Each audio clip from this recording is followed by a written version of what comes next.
The ringtone shattered the silence at 2:17 a.m. Daniel bolted upright in bed, breath caught in his throat. His eyes shot to the phone on his nightstand, glowing faintly in the darkness. It was vibrating. The screen flashed a name he hadn't seen in 3 months. Camille. His hand trembled as he reached for it. His heart slammed against his ribs. Camille was his wife. His dead wife. She had died in a brutal car crash on Route 9 just outside Charleston. He had buried her. He had stood there, holding his 7-year-old son Ethan's hand, as her casket was lowered into the ground. He had kissed her forehead in the morgue. So why was her name lighting up his phone right now? He stared at the screen for 3 long seconds before answering. "Hello?" he whispered, voice hoarse. There was silence on the other end. Then a voice. "You left the window open. I'm cold." Daniel froze. It was her voice. Soft, familiar, calm, slightly amused, the way she used to sound when he forgot the little things, like taking out the trash or leaving the lights on. His eyes darted to the bedroom window. It was wide open. The curtain fluttered gently with the breeze. He dropped the phone and rushed over, slamming it shut. Then he turned around, chest heaving, staring at the device as if it might explode. No number, no call history, just a blinking notification. 1 missed call, Camille. He picked it up again. The call had lasted 18 seconds. He looked over at Ethan's room. Quiet. Still. The boy hadn't spoken a word since Camille's funeral. Daniel sank onto the bed, gripping the phone like a lifeline. He didn't call anyone. Didn't tell anyone. Who would believe him? The next night it happened again.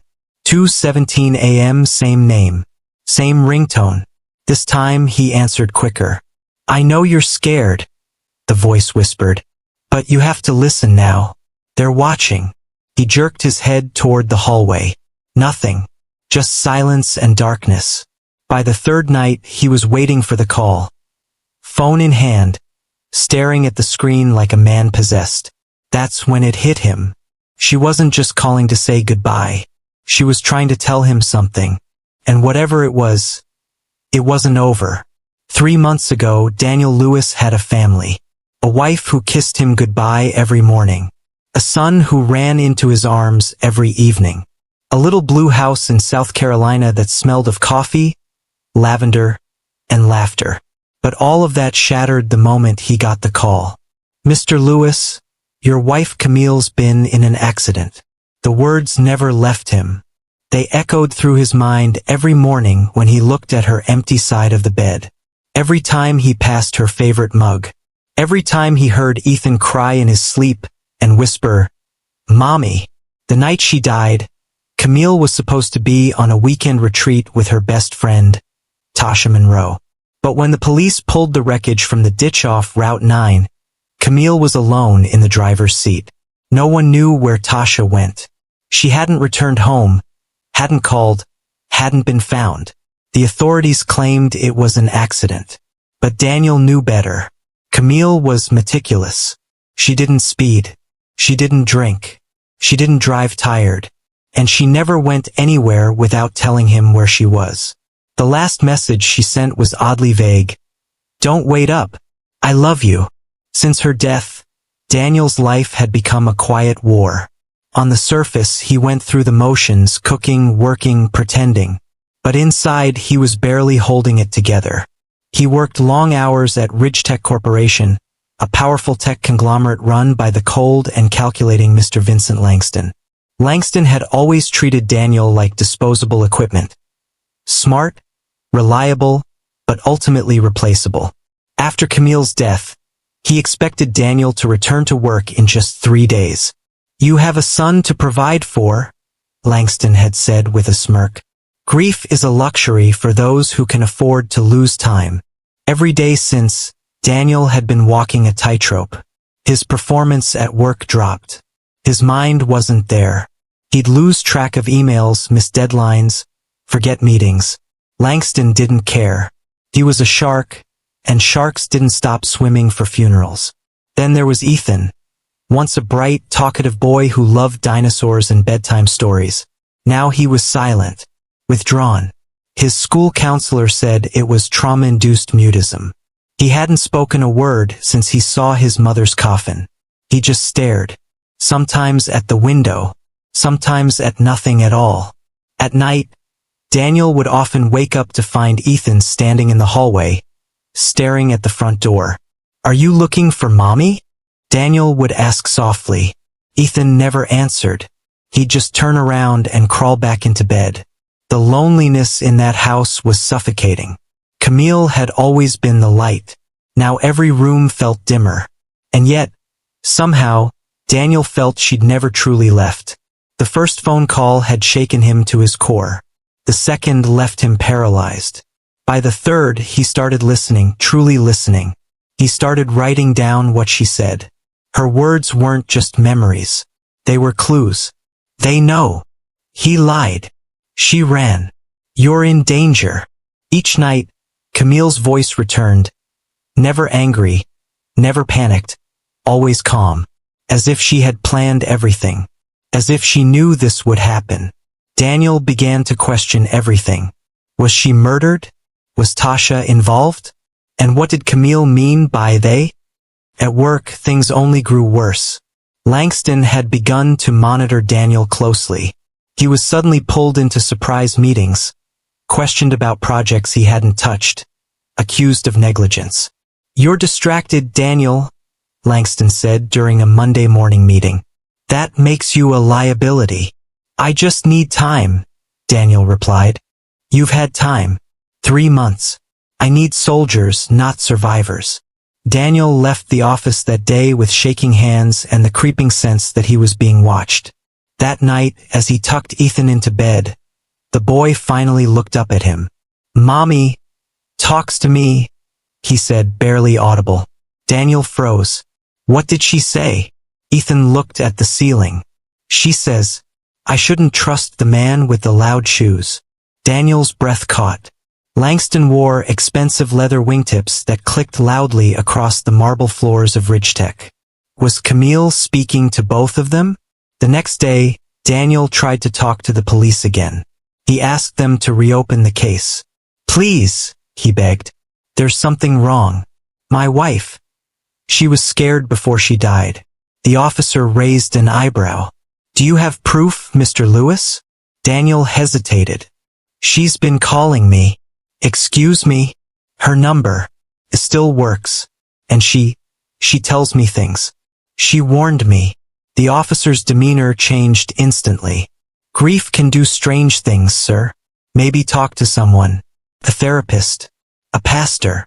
Daniel left the station humiliated, and more convinced than ever that someone didn't want the truth uncovered. One night later that week, he received another call. "Find the photo.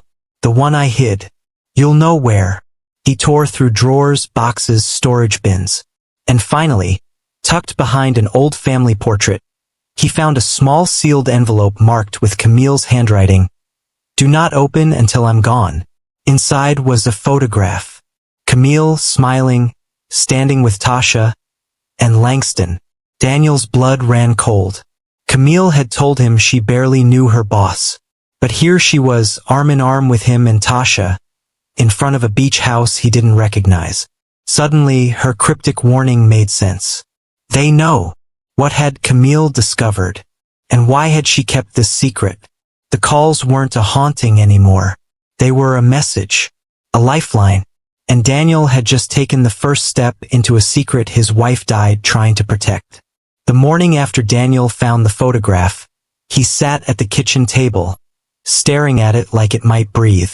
The image was old, maybe a year before Camille's death. She looked happy, radiant even. But there was something in her eyes, something unreadable. And Langston? He wasn't smiling. He was looking at Camille, not like a boss, like a man who thought he owned her. Daniel's chest tightened. Was this what she meant? That Langston was part of something deeper? That she was trying to escape him? His thoughts were interrupted by the doorbell. He opened it to find a woman standing there, short, sturdy, mid-60s, with a kind but no-nonsense face and a cane resting against her hip. "Mr. Lewis?" she asked. "I'm Dolores Brown. I just moved in next door." Her voice was warm, steady, the kind that immediately makes you feel like you're safe. Daniel blinked. "Oh, welcome. I brought muffins," she said, lifting a small basket. "I know you've had some hard times. My niece told me about your wife." Daniel hesitated, but her eyes were genuine. "Thank you. That's very kind. You look like you could use some company. And that boy of yours? He hasn't smiled once since I got here." Daniel looked down. Ethan stood behind him, silent, watching Dolores with cautious eyes. She knelt, slowly with effort, and offered him a muffin. "I don't bite, baby, but these might." Ethan looked at her, then at the muffin, and took it. That was the first time Daniel saw his son react to anyone in weeks. Over the next few days, Dolores kept showing up, not in an intrusive way, but in a quiet, neighborly manner. She brought warm food, helped Ethan with puzzles, and told Daniel stories about losing her own daughter years ago. Her presence was grounding, calm, exactly what Daniel didn't know he needed. One evening, while Ethan played with toy dinosaurs, Dolores leaned in. "You're seeing things, aren't you?" Daniel stared. "Excuse me? Your wife. She's reaching out, isn't she?" He went cold. "How do you know?" Dolores didn't flinch. "Because I've been there. When my daughter died, I heard her too. Not voices in my head, real ones. Sometimes the dead ain't done speaking. Sometimes they can't leave until their story is heard." Daniel's hands trembled. "I thought I was losing my mind." "You're not. But be careful. The dead don't always come to comfort. Sometimes they come to warn." Later that night, Daniel's phone rang again. 2:17 a.m. He answered on the first ring. Camille's voice. "He's close. He's watching. Dig where the roses die." He shot out of bed, grabbed a flashlight and went to the backyard. Near the fence, there was a rose bush, dried up, petals crumbled, forgotten since the funeral. Camille had loved roses. He remembered her planting them, watering them religiously. He knelt down and began to dig. 6 inches in, he hit something solid, a rusted tin box. Inside, a flash drive, and another photo. This time, Camille was with Tasha. But their expressions were different. Afraid. Tense. In the background, standing just behind them, almost out of frame, was Langston. Daniel stood in the darkness, dirt on his hands, heart pounding. The truth was no longer hiding.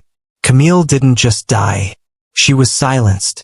And now, her voice was leading him back to the secret she died protecting. Daniel sat alone in the dark, the rusted flash drive resting in his palm like it carried the weight of the world. He hadn't plugged it in yet. Part of him was terrified of what he might find. The other part, desperate for answers. The next morning, while Ethan was at school and the house was still, Daniel finally slid the flash drive into his laptop. There were 4 files. All video. He clicked the first one. It was Camille. She sat on their couch, clearly filming herself with a shaky hand. Her eyes were red. She looked exhausted. "If you're watching this, it means I didn't make it back." Daniel froze. There's no easy way to say this. Langston isn't who he pretends to be. And Tasha, she's in too deep. I thought I could protect you by keeping quiet. But now I know they won't stop until I'm gone. She swallowed hard, like it physically hurt her to continue. I found out Langston's been using Ridgetech's software to manipulate financial records, steal identities, and launder millions. And I think Tasha's helping cover his tracks. I copied the proof. It's on the second file. Daniel opened the second video. It was a screen recording, Camille navigating through encrypted folders, exposing document after document. Employee IDs, falsified bank accounts, offshore transactions. She was methodical, focused. She had known exactly what she was doing. He barely made it through the third file, A phone recording of a conversation between Camille and Tasha. "You need to stop digging," Tasha whispered urgently. "If I stop, he wins," Camille replied. "He already knows, you know. Camille, he'll kill you." The final video was only 5 seconds long. Camille's face, tears in her eyes. "Daniel, forgive me. I should have told you everything. I love you." The screen went black. Daniel sat frozen for nearly 10 minutes. This wasn't just corporate corruption. This was murder, and someone else had helped cover it up. That night, he told Dolores everything. She sat quietly, letting him speak, her hands clasped around her cane like she was praying. When he finished, she said only one thing: "You need to make sure the whole world hears her." The next day, Daniel took the flash drive and made multiple copies, storing one in a safety deposit box, another with Dolores, and one mailed anonymously to a trusted journalist. But something felt off. As he drove home from the post office, he noticed the same black SUV trailing him through 3 turns. That night, his front door was slightly ajar when he returned from taking out the trash. Nothing was stolen, but someone had been inside. The next morning, Ethan said something that made Daniel's skin crawl. "Mommy told me not to go in the basement today." Daniel rushed downstairs. The light bulb had been shattered. His safe had been tampered with, but the backup drive was still hidden. Someone was watching, and Camille knew it even in death. Langston called him into the office that week. His tone was sharp, rehearsed, too polite. "I heard you've been busy," he said, pouring himself coffee. "Asking questions, sending emails to reporters. That's not very smart, Daniel. I just want the truth." "The truth," Langston smirked, "is that your wife got herself killed snooping where she didn't belong. Don't follow in her footsteps." Daniel clenched his fists. "You had her killed." Langston stood, calmly walking toward him. "You think anyone's going to believe the ramblings of a grieving husband? You're unstable, emotional. Your kid doesn't even talk." Daniel's pulse thudded in his ears. "I'll prove it," he said. "You try," Langston hissed, his mask slipping for just a moment, "and you'll end up just like her."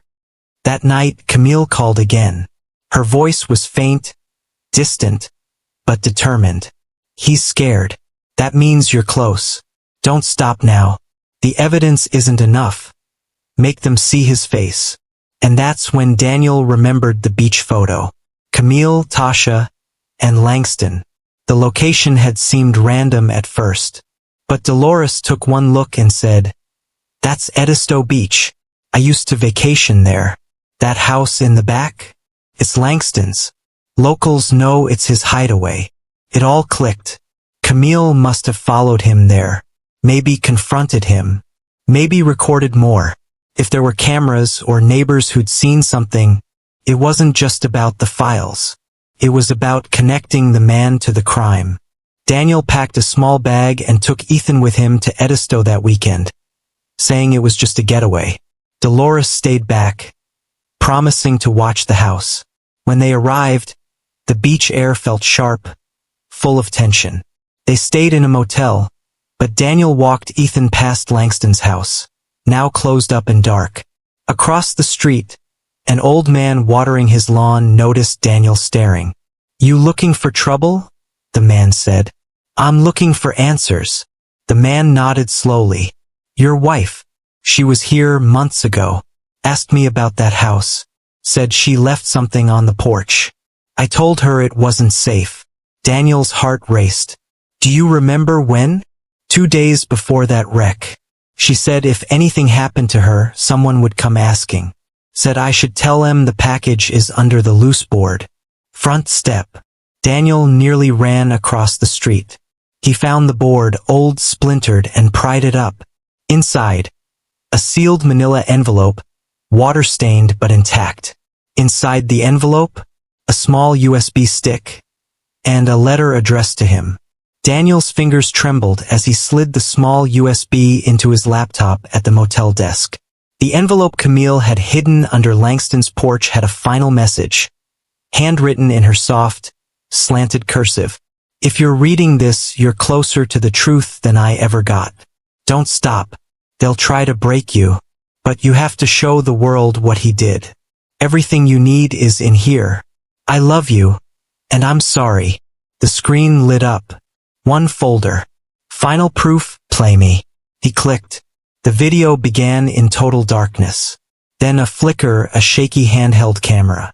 Camille was crouched behind a bush, her breathing shallow. Across the street, Langston stepped out of the beach house, phone pressed to his ear. Camille zoomed in. Langston's voice was audible. I don't care what she knows. If she opens her mouth, she'll end up like the last one. Just clean it up. There was a pause. I'll make it look like she fell asleep at the wheel. She's already driving alone. Daniel's breath left his lungs. This wasn't just evidence. It was a confession. The timestamp showed the date, 2 nights before Camille's crash. And then, suddenly, the camera shook violently. Camille whispered, "Someone's coming." The screen cut to black. Daniel sank back in his chair, stunned. This was it. This was the bullet. The next morning, he called the investigative journalist who'd already received the first flash drive. "I have one last piece," he said. "But this time I want you to go live."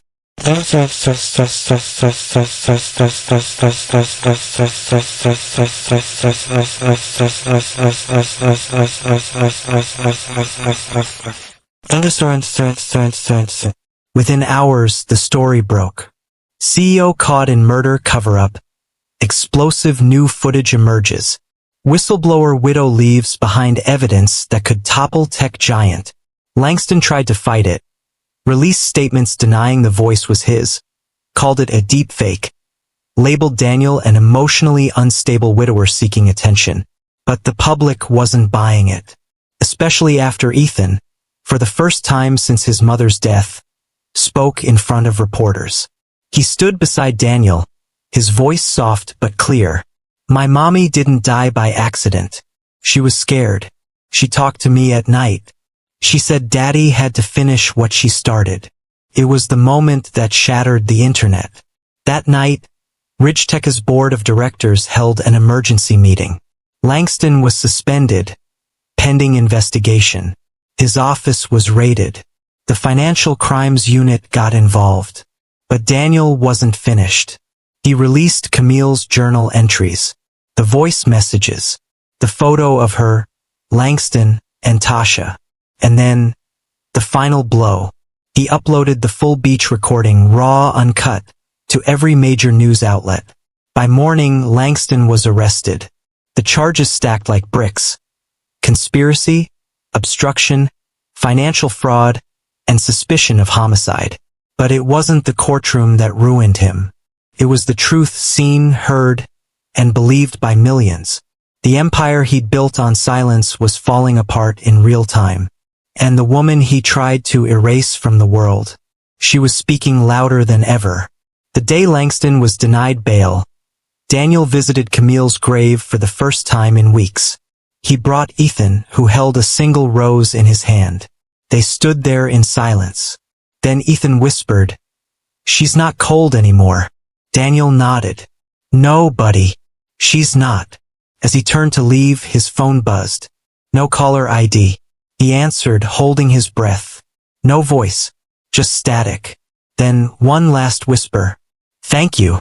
And then nothing. No more calls after that. Just silence. But for Daniel, it was enough. She was free. And so was he. 2 months later, the house felt different. There was sunlight again. Not the pale kind that filtered through grief, but real, warm, golden light. Daniel stood by the window, watching Ethan run through the front yard with a paper airplane. He was laughing, giggling like he used to. It was a sound Daniel had feared he might never hear again. Inside, the walls were quieter too. No more footsteps at night. No cold winds slipping through closed windows. No late-night calls that made his blood freeze. Camille was gone. And yet, she wasn't. She was in every photo hanging on the hallway wall. In the coffee mug he still used each morning. In the rose bush, now blooming again, under which her secrets had been buried and uncovered. But most of all, she was in Ethan's eyes. The same fierce, gentle light, the same quiet wisdom. After Langston's arrest, everything unraveled. Multiple whistleblowers stepped forward. The FBI launched a deeper probe. Tasha tried to disappear but was caught 2 states away with forged documents and a suitcase full of untraceable cash. Daniel never got the satisfaction of hearing Langston confess in court. He pled guilty to a handful of charges in exchange for avoiding life behind bars. But that didn't matter. The world knew what he had done. More importantly, Camille's voice had been heard. The journalist Daniel worked with went on to publish a best-selling book, Whispers from the Grave, the Camille Lewis Files. A portion of the profits were placed in a trust for Ethan. Daniel declined interviews, fame, and attention. He didn't want to be known as the widower whose wife spoke from beyond. He just wanted to be known as the man who listened. That was enough. Dolores Brown still visited every weekend, bringing homemade pie and wisdom only someone who had also loved and lost could offer. She often sat with Ethan, teaching him how to plant flowers or read old poetry. One evening, as they sat on the porch, she looked at Daniel and said, "You know, not every man would have believed her." Daniel smiled faintly. "I didn't, not at first. I thought I was losing my mind. But you didn't stop. She never gave me the chance." They laughed softly, the kind of laugh that comes after long storms and long healing. As the sun set, Daniel stood by the rose bush and whispered into the breeze, "You did it, Camille. You protected us, even after everything." A single rose petal drifted down, landing on his palm. If someone you loved called you after death, would you answer? Or would you let them rest in peace? Let us know in the comments below.